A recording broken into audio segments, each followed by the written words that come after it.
Alright, welcome back. I got a little bit of an update about this machine. Well, it did sit right where the paste star is, but we got it running, and you'll see in videos that are going to come after this one. This one will come before. But I didn't get a video of it starting for the first time because I was starting it. I was too busy because you had to blow ether into the breather to get it to start because, well, I'll start. Well, we dragged it out of the weeds with the other Michigan. Brought it up there in front of the shop. First thing we did is change all the filters, charge up the battery. It's got a car battery, so that'll get changed. Change up the filters. There's a filter. That comes apart, and in there's a filter. And then behind the fuel tank, you can kind of see it. There's a filter. There's the starter. Starter works like a champ. There's your transmission. So we got it. But first, after we changed the filters, we drained all the fuel. We actually pumped it out. We didn't drain it because we're worried that the seal wouldn't seal. There's a seal right there. Right there. And it might not seal again because the rubber's so old. It'll just constantly leak, so why risk that? So we drain all the fuel out. Pump all the fuel out. Put in like 5 or 6 gallons.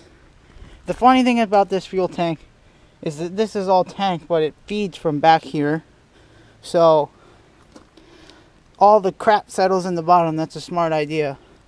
But we're driving it, and you'll see in the first video of it running, it actually stalls almost in the road.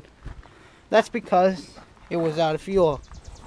So in the other video, that next day, we filled it full of fuel. It started fine. So then you'll see that video. That's the second video of it running. You'll see that soon. So it comes down here.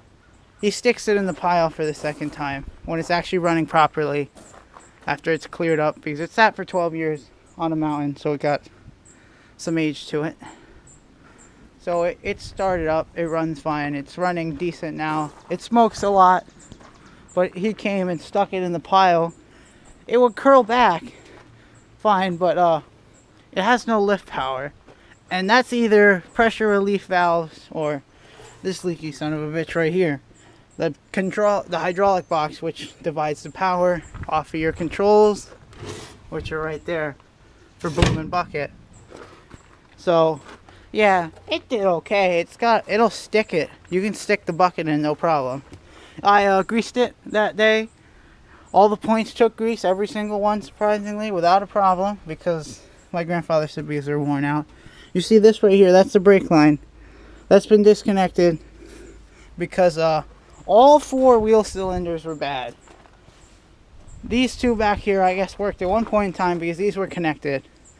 The guy disconnected the front 2. Obviously, we have all the paneling. I just took it off so you can get to the engine and stuff. But back there's a bleeder. So we bled both of the brakes and took it outside and tried the brakes. They don't work. And then it started leaking out of the, you can't see it, but see the fluid right there leaking down the tire. That's from the cylinder that's in there. That leaks like a batter. And then of course these cylinders which steer are very loose, so we're gonna have to take those out, get welded in some shims so it's tighter, because it doesn't steer very well. It swivels all over the road. So yeah, we bled both brakes. This one, even after its fluid started coming out, it wouldn't come out until we closed the brake bleeder. The other one stopped, but both brakes didn't work. So the only thing you can do is take the tire off, a bunch of this to get to the cylinder. And the thing is, are we going to do the front or all 4? Because it'll take 4 days to do all 4, and 1 day just to take them off, and 3 days to put them all back on. There's the engine, 453 Detroit. After we did that, that's as far as we've gotten so far. We pulled that panel off. There's a rat's nest in there, or mouse. Pulled out all the shit, cleaned it up. Got to do some rewiring. Got to fix the light switch. And I think the heater fan actually spins, but it's all bent, so it rubs against the box inside there. The heater is actually under the seat. And that's about as far as we've gotten. And yeah, that's about it. Took the lights off. 2 of the lights worked, that one right there, and then the one that's on the back still. I took the other one off because we gotta go get more, fix the problem. But it's got a little use. My grandfather used it the other day just to test it out, see how it does. It did okay. And yeah, that's about it. And I'm gonna do a walk around of both of these machines side by side, because this is the earlier model and the nicer one is the later model, and you see way more of these. You don't see many of the later model. You see a ton of them in South America, but not many in America. I haven't actually come across one at all, even in pictures. So this one is the earlier model, and you think that it would be better because it has all this. This is severe overkill right here, super overkill. What they changed was that this was weak up here. They would snap off, just snap off.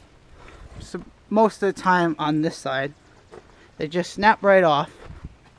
So they changed that, wrapped it around, got rid of this, changed this up a little, had a wraparound bar to hold this in, so it's not just held in by this one pin, it's held in on both sides.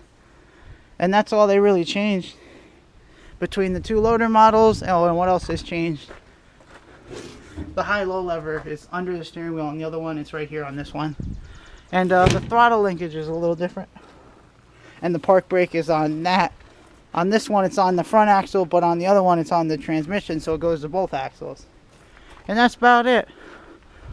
And until next time, have a good day.